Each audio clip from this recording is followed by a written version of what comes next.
Meus irmãos, paz do Senhor, vamos estudar hoje nossa 12ª lição da nossa revista de jovem deste segundo trimestre, onde estamos estudando, falando sobre padrão bíblico para a vida cristã. Estamos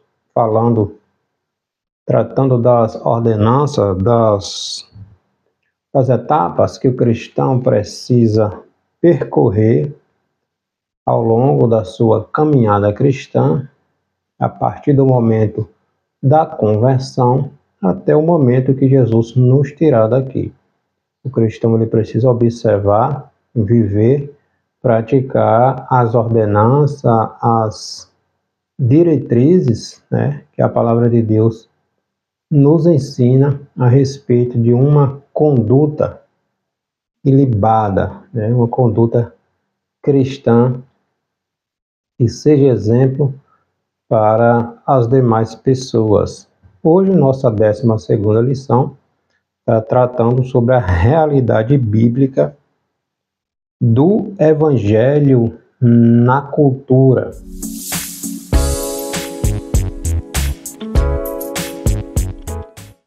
A gente sabe que onde o Evangelho chegou, ele transformou vidas, transformou pessoas. Em Atos, capítulo 1, versículo 8, Lucas, inspirado pelo Espírito Santo, diz que Jesus orientou os discípulos para que eles ficassem em Jerusalém, para receberem poder. Para quê? Para ser testemunhas de Cristo, onde eles estiverem, onde eles forem, durante a sua caminhada e onde chegar. Mas recebereis o poder do Espírito Santo. Para quê? Para ser minha testemunha, tanto em Jerusalém, na Judéia, Samaria, até os confins da terra. Então, onde o Evangelho de Cristo chegou, houve mudança naquela sociedade, naquela cultura. O padrão bíblico de conduta cristã é ensinado e as pessoas passam a observar os ensinamentos da palavra de Deus e automaticamente a transformação que o Evangelho de Cristo provoca nas pessoas, há uma mudança na família, na comunidade, na sociedade de uma forma mais integral. Nosso texto áureo, texto principal, está aqui em 1 Crônicas, capítulo 12, versículo 32. Os filhos de Issacar, destro na ciência dos tempos, para saber o que Israel devia fazer, 200 de seus chefes e todos os seus irmãos que seguiam a sua palavra. Em resumo, o Evangelho nos ensina a interagir com a cultura de nossos dias sob a perspectiva da palavra de Deus. O objetivo da nossa 12ª lição: mostrar a importância da cultura, saber que o Evangelho não é contra a ciência e também pontuar, ressaltar o poder transformador do Evangelho em todas as culturas, tá? Então, o cristão, ele precisa entender, conhecer a cultura, o momento político, social que ele vive. O cristão, ele não pode ser uma pessoa alienada de informação, do que está acontecendo ao seu redor, na sua cidade, no seu país, no seu continente, no mundo, tá? O cristão, ele precisa conhecer um pouco de tudo, não é simplesmente estudar só a Bíblia é o principal, é o primordial, porque é o nosso manual de regra, de fé e de prática.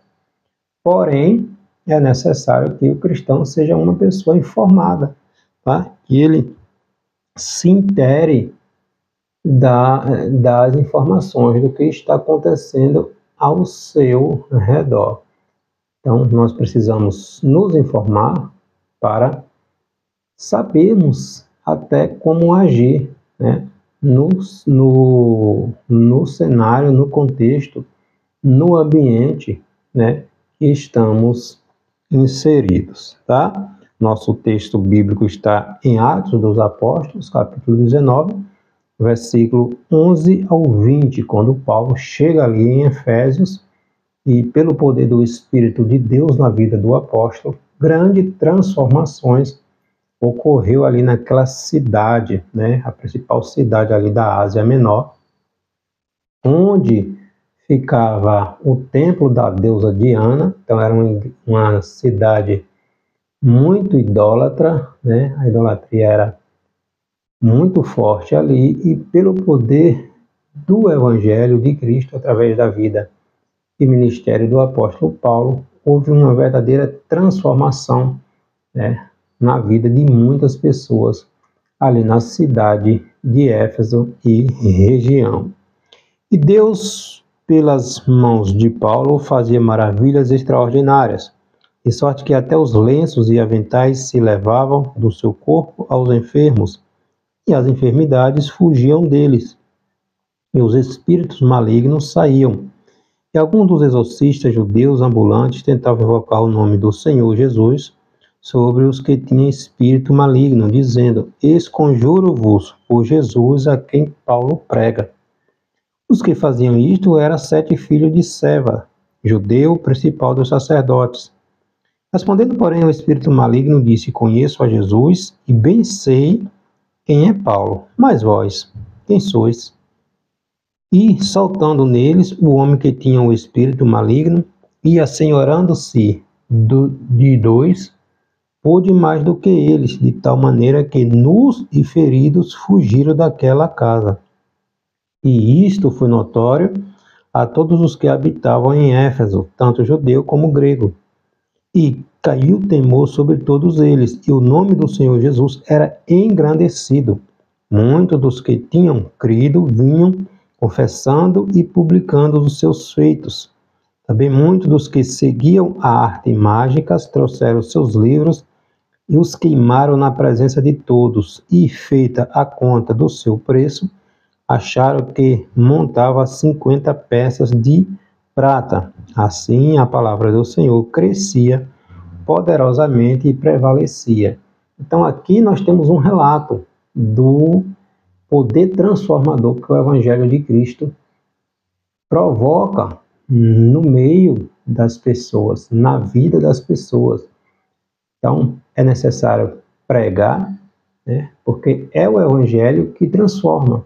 Não somos nós somos os instrumentos de Deus, o canal de Deus para levar a sua mensagem. Então, onde o Evangelho de Cristo chega, transforma, muda, restaura, né, restitui, porque o Evangelho, ele restaura, ele cura, ele traz vida para aqueles que estavam mortos. A nossa introdução, a nossa lição, vem trazendo aqui algumas informações importantes a respeito na história da humanidade, como nós percebemos como o Evangelho de Cristo transformou países, cidades, nações, quando estas se estavam abertas a receber o Evangelho de Cristo. Então, onde o Evangelho de Cristo chegou, ela transformou, provocou várias transformações sociais positivas, né, na vida das pessoas de uma forma geral. Então, o Evangelho de Cristo ele tem este poder de transformar, de restaurar. Então, vamos ver a importância que o Evangelho de Cristo tem para a cultura dos nossos dias.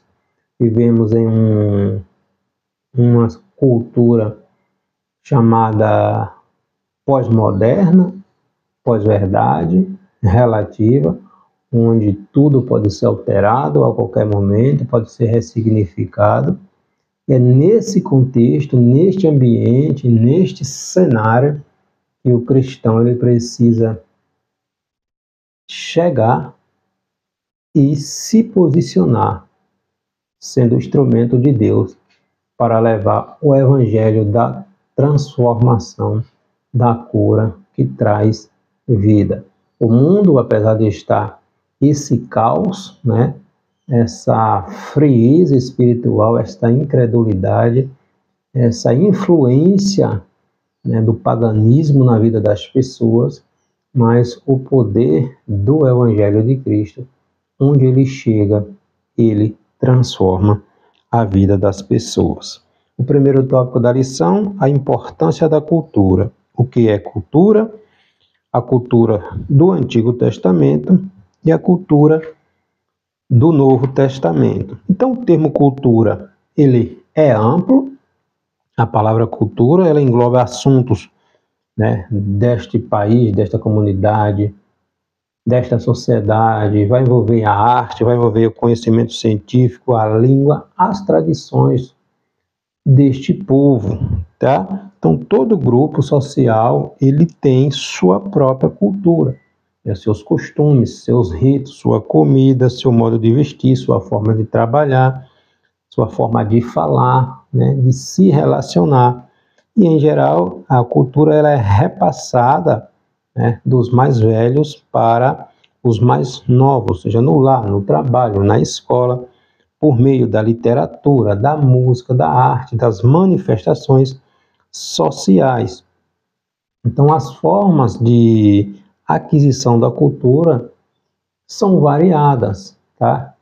A identidade de um povo, tá? Quando olhamos a identidade de um povo, nós vamos ver ali como a cultura, os costumes, as relações sociais de determinada comunidade, como identificamos aqueles traços que só observamos naquele contexto, tá? Então, Deus orientou o povo de Israel, voltando para o nosso contexto cristão, Deus orientou ao longo da história o povo de Israel a ensinar os seus filhos a sua lei, para que eles não esquecessem.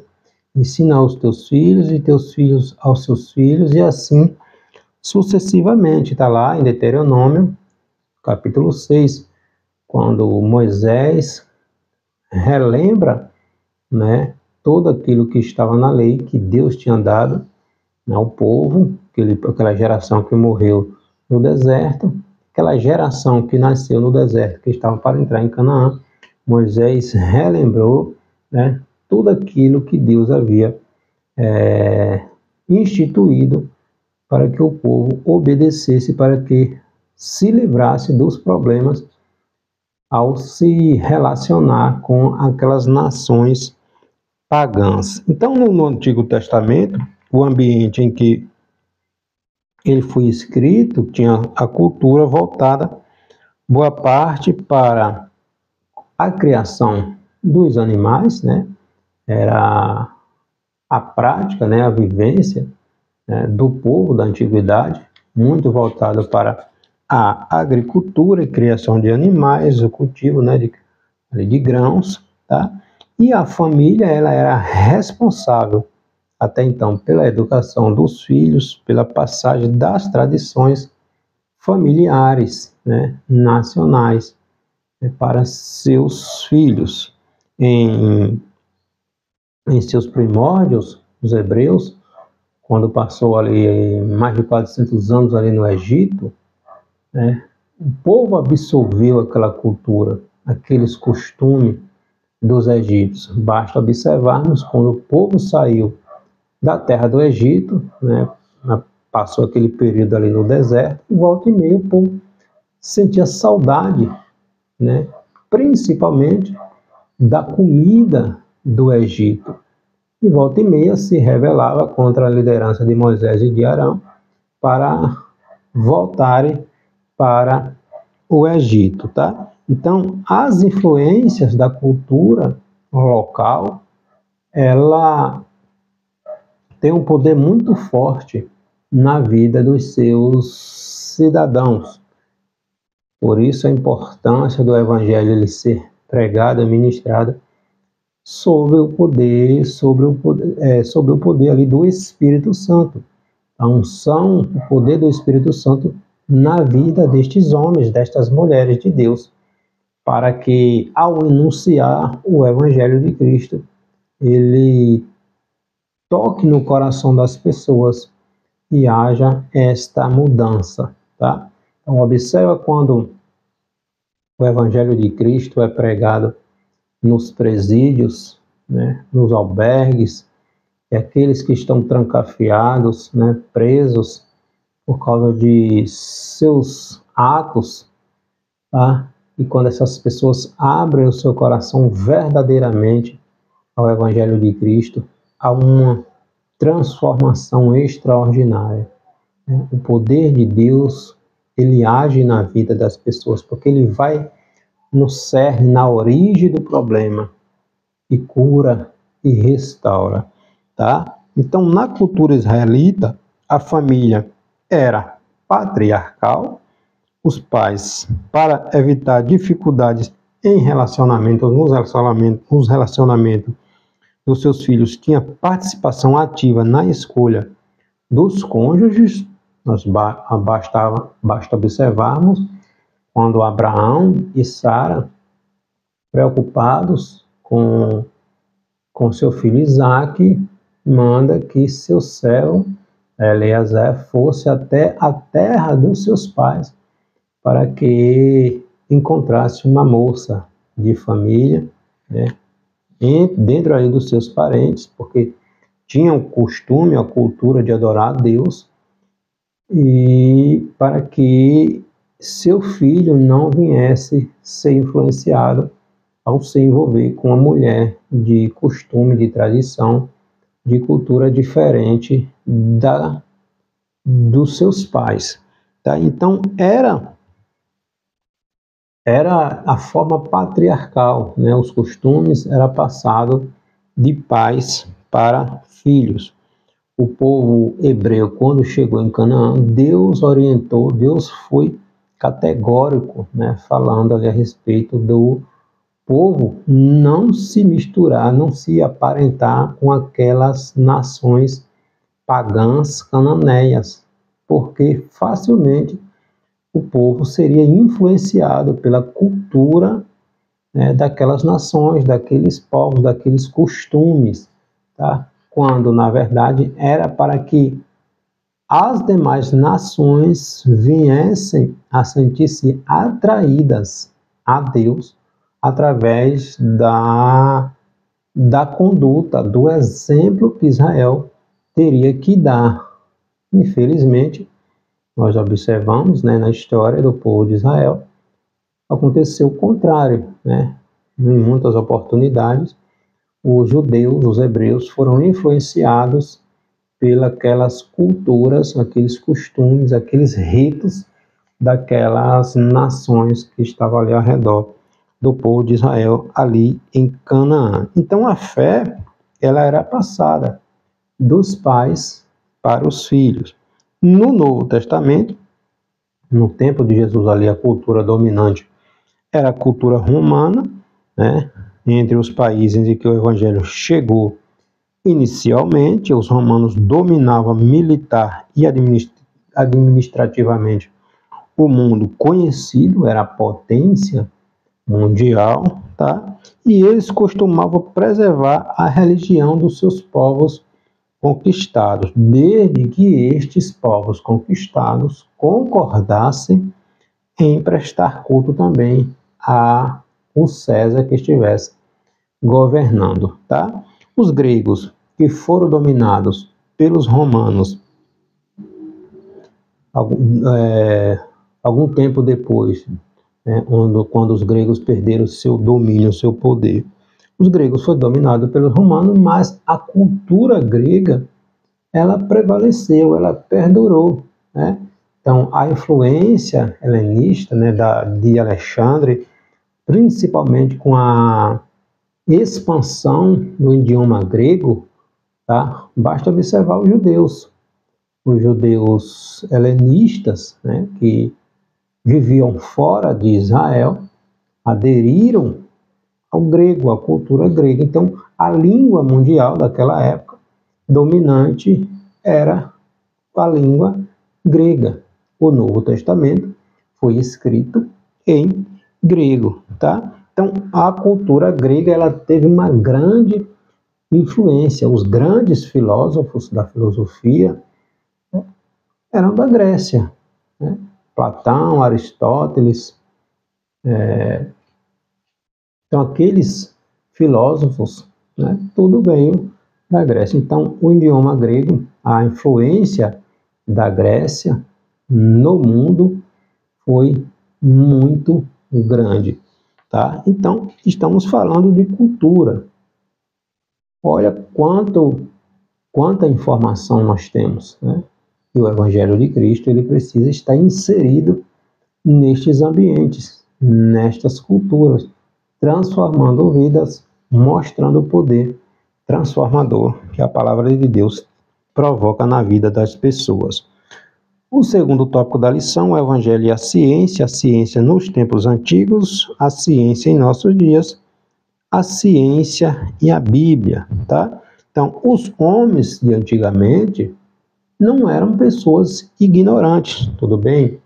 Os costumes eram outros, o ambiente era outro, o cenário era outro, a cultura era outra, a vivência era outra, né? Mas os homens não eram ignorantes, basta observarmos as grandes construções que ultrapassaram séculos, a exemplo das próprias pirâmides egípcias, tá? Então, grandes obras literárias são a mostra de que ele sabia como aplicar a matemática, a engenharia, a medicina, a educação, usar a escrita, né, de uma forma que perdurou aí séculos, tá? Então, o conhecimento a respeito da engenharia, da medicina, da cultura, da educação, não surgiram no nosso século. Vem de mas muitos anos atrás.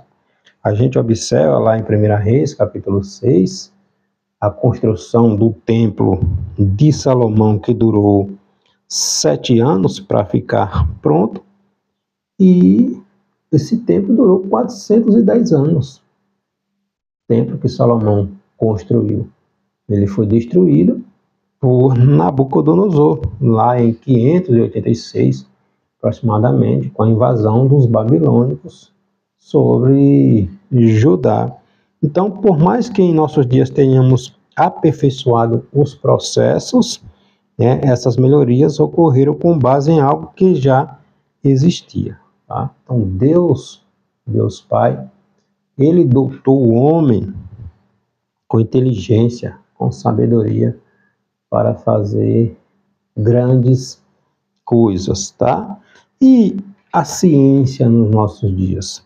O iluminismo que passou ali a ser estudado, né, desenvolvido ali entre os séculos 17 e o século 18, e surgiu a partir do iluminismo que surgiu o chamado método científico, né, que trouxe regras para serem usadas, aplicadas nas pesquisas e na ciência. Então, muitos cientistas se valeram do uso do método científico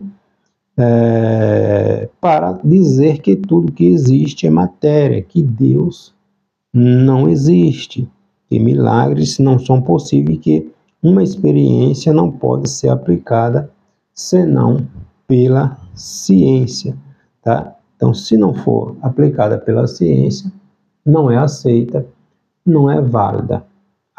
O método científico é bom? É importante? Sim, né? Deus capacitou o homem de conhecimento e sabedoria. No livro de Provérbios está lá a sabedoria dizendo para o homem, para que o homem procure a sabedoria, busque o conhecimento, busque a inteligência. Então, o princípio do saber ou da sabedoria é: teme a Deus, se afaste do mal. Tiago vai dizer na sua epístola que se alguém tem falta de sabedoria, peça a Deus, que é tudo que dá, tá? Lá no Antigo Testamento, nós vemos Deus capacitando Eliabe, né, Bezalel, para que eles fossem sábios na arte de confecção de madeira, de pedras preciosas, quando eles foram escolhidos ali para trabalhar em tudo que envolvesse ali a construção do tabernáculo. Então Deus capacitou o homem, Deus dotou o homem de conhecimento, de sabedoria, de inteligência, tá? Infelizmente, na tentativa de separar a fé da ciência, estes cientistas, né, se esquecem de que as maiores universidades, as universidades mais conhecidas do mundo, foram fundadas por cristãos, né? A própria Harvard foi uma universidade criada por cristãos, tá?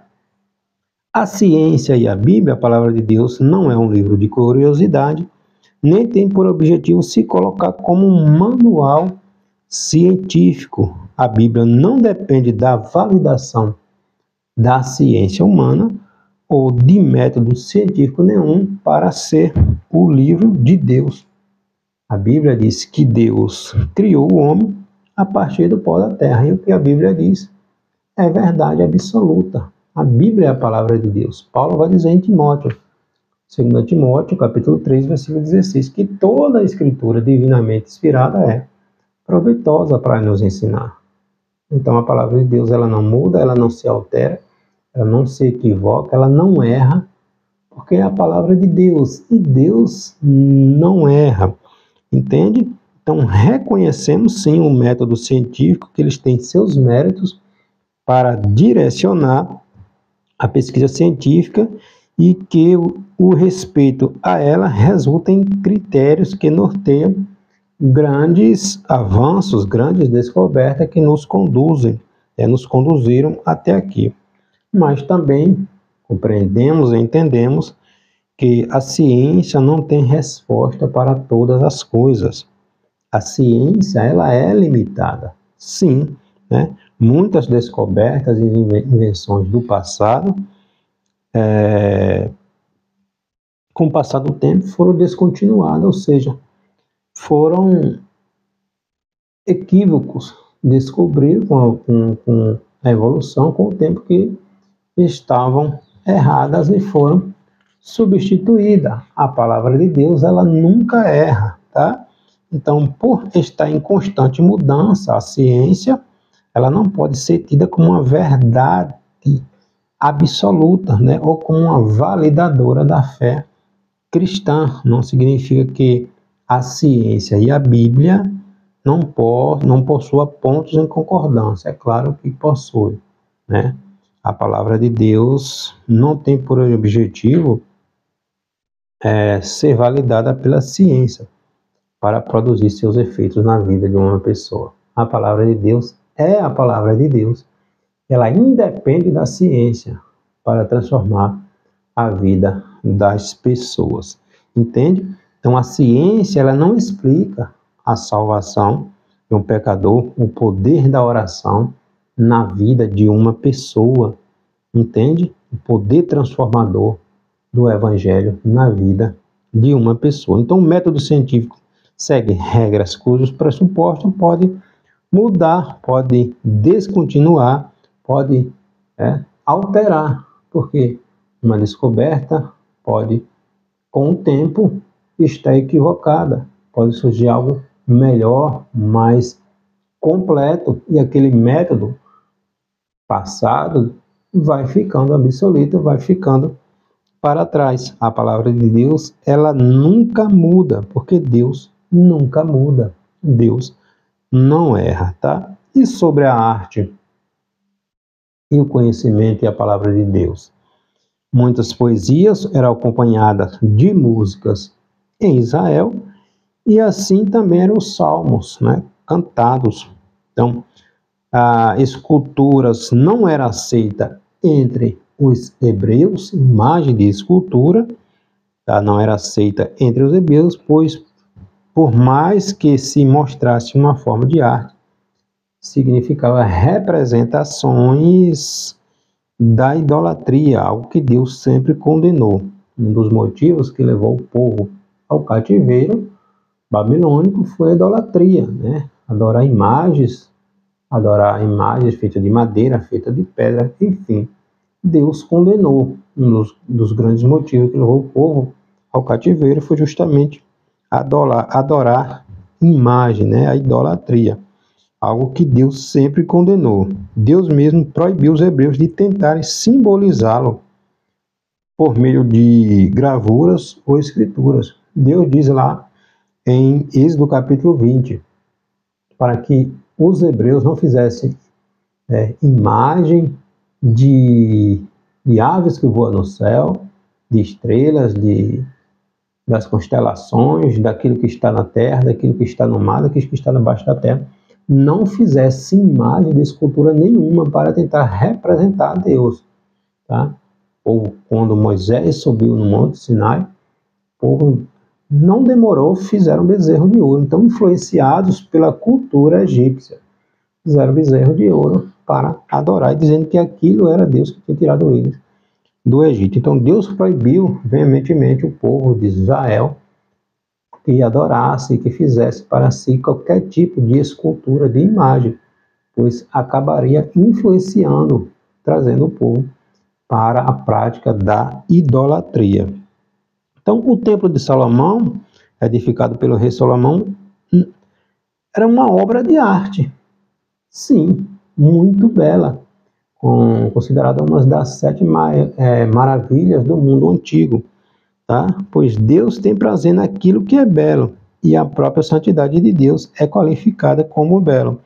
Entretanto, nenhuma arte que induza à idolatria, à sensualidade ou qualquer outra forma de pecado deveria ser incentivada ou praticada, consumida entre o povo de Deus. E para nós finalizarmos, uma cultura transformada pelo Evangelho, um Evangelho transformador na família e na sociedade. Então, o Evangelho tem realizado grandes transformações, grandes mudanças na cultura à nossa volta. Onde ele é pregado, onde o Evangelho de Cristo chega, ele tem o poder de transformar vidas, né? Então, todos aqueles que tiveram um encontro com Jesus verdadeiramente nunca mais foram o mesmo.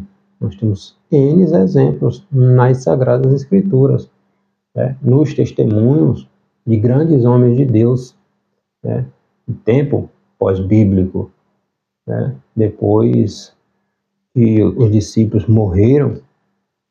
Então, quando acompanhamos a história, são vários N testemunhos, do poder extraordinário do Evangelho na vida das pessoas.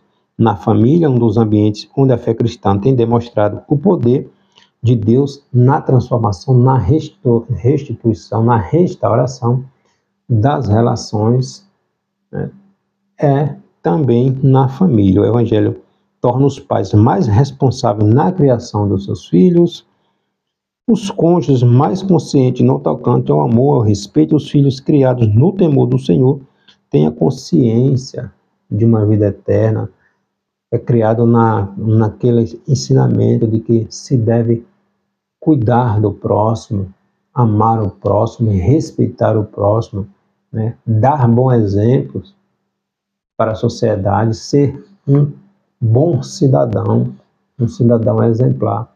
Então, o poder do Evangelho na vida das pessoas transforma, nos mostra o exemplo de caráter, de padrão, de moralidade. A palavra de Deus ensina o homem e a mulher a viver com modéstia, com simplicidade, com respeito, com amor ao próximo.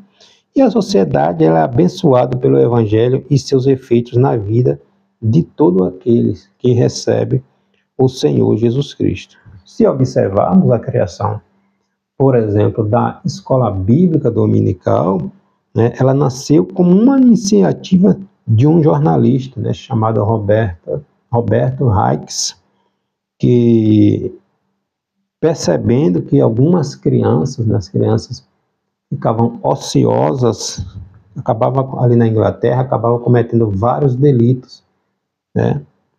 E ele resolveu levar essas crianças para a igreja para ensinar não só a Bíblia Sagrada, mas outras disciplinas, né? Moral e física, né? A respeito de como aqueles jovens, aquelas crianças deveriam, né, se portar na sociedade, entende? E esta iniciativa deste repórter, deste jornalista, essa iniciativa social trouxe um extraordinário fruto que até hoje perdura, né? Que é a nossa escola bíblica dominical. Então, observe a iniciativa, né, de um cristão, né, conhecedor da palavra de Deus, né, na vida daqueles jovens, daqueles adolescentes que estavam se tornando delinquentes, né, cometendo delitos. Então, o poder do evangelho na vida daquelas crianças trouxe bênção não só na vida daquelas crianças, mas também de seus pais, da comunidade, né, que se livrou de problemas sociais, né, que possivelmente aquelas crianças, aqueles jovens, aqueles adolescentes viriam a provocar naquela sociedade. O Evangelho de Cristo transformou aquelas vidas e dá fruto essa iniciativa desse jornalista, desse repórter até hoje na nossa escola bíblica dominical. É um exemplo de que o poder de Deus transforma a vida daqueles que sentam para ouvir, para aprender a palavra de Deus. Então, o cristão, ele precisa se inteirar não só da Bíblia Sagrada, mas ele precisa saber um pouco de cultura, um pouco de arte, um pouco de economia, um pouco de política. O cristão, ele não pode ser alienado do mundo. Ele tem que conhecer para saber se postar, né, onde ele for. Cristão, ele não é só cristão dentro da igreja. Onde ele estiver, ele tem que dar testemunho, ser testemunho. Novamente, Atos capítulo 1, versículo 8. Mas receberão poder para serem minhas testemunhas, tanto em Jerusalém, onde você estiver indo, aonde você estiver indo e aonde você chegar. Ser testemunha em casa, na faculdade, no trabalho, no cinema, aonde formos, darmos testemunhos de que o poder de Deus, o Evangelho, transforma pessoas, transforma vidas, transforma culturas, tá? Então, esta é a reflexão, o resumo dessa nossa 12ª lição. Que Deus abençoe.